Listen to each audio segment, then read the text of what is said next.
পারমাণবিক অস্ত্র তৈরি করছে ইরান এমন অভিযোগ থেকেই দেশটির সাথে যুদ্ধে জড়িয়েছিল ইসরায়েল। কিন্তু প্রধানমন্ত্রী বেনিয়ামিন নেতানিয়াহুর দেশটি এখন নিজেই পারমাণবিক অস্ত্র তৈরির দিকে ঝুঁকেছে। ইসরায়েলের শিমন পেরেস নেগেভ পারমাণবিক কেন্দ্রে নতুন একটি চুল্লি বা পারমাণবিক অস্ত্র তৈরির স্থাপনা নির্মাণে কাজ করছে ইহুদিবাদীরা। বিষয়টিকে ঘিরে নতুন করে চাঞ্চল্য সৃষ্টি হয়েছে পুরো মধ্যপ্রাচ্যে। তবে কি এবার পাল্টা হামলা চালাবে ইরান?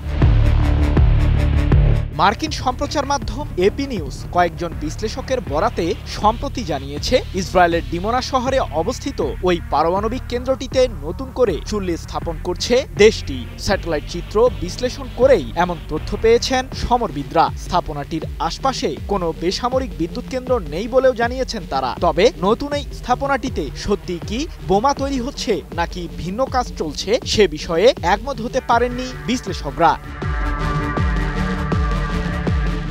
মধ্যপ্রাচ্যের একমাত্র দেশ হিসেবে পারমাণবিক অস্ত্র রয়েছে ইসরায়েলের কাছে, এমন দাবি আন্তর্জাতিক বিশ্লেষকদের। যদিও নেতানিয়াহু সরকার এখন পর্যন্ত বিষয়টি নিয়ে কোনো বিবৃতি দেয়নি কিংবা অস্বীকারও করেনি। তবে বুলেটিন অফ অ্যাটমিক সায়েন্টিস্ট নামে এক গবেষণা সংস্থার ২০২২ সালের জরিপ বলছে, ইসরায়েলের কাছে ৯০টির মতো পারমাণবিক ওয়ারহেড রয়েছে।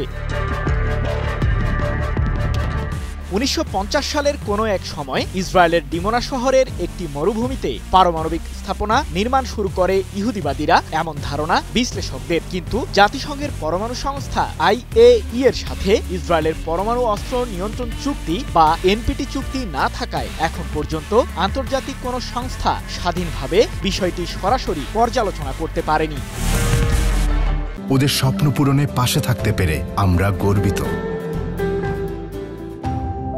এর আগে চলতি বছরের জুনে ইরানের পারমাণবিক ও সামরিক স্থাপনা লক্ষ্য করে বিমান হামলা চালায় ইসরায়েল। পারমাণবিক অস্ত্র তৈরি করছে তেহরান, এমন অজুহাত থেকেই নিজের আগ্রাসনের বিস্তার ঘটান নেতানিয়াহু। যদিও আজ পর্যন্ত ইরানের পারমাণবিক অস্ত্র তৈরির বিষয়টি নিয়ে কোনো তথ্য প্রমাণ হাজির করতে পারেনি ইসরায়েল। তবে IAEA এর দাবি, ইরানের কাছে বর্তমানে যে পরিমাণ ইউরেনিয়াম রয়েছে তা দিয়ে নিমিষেই দেশটি ৬টি পরমাণু অস্ত্র তৈরি করতে পারবে।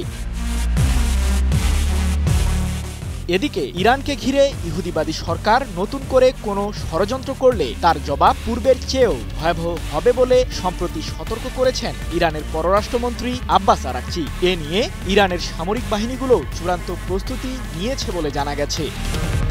সৃজন মাহমুদ, নিউজ 24।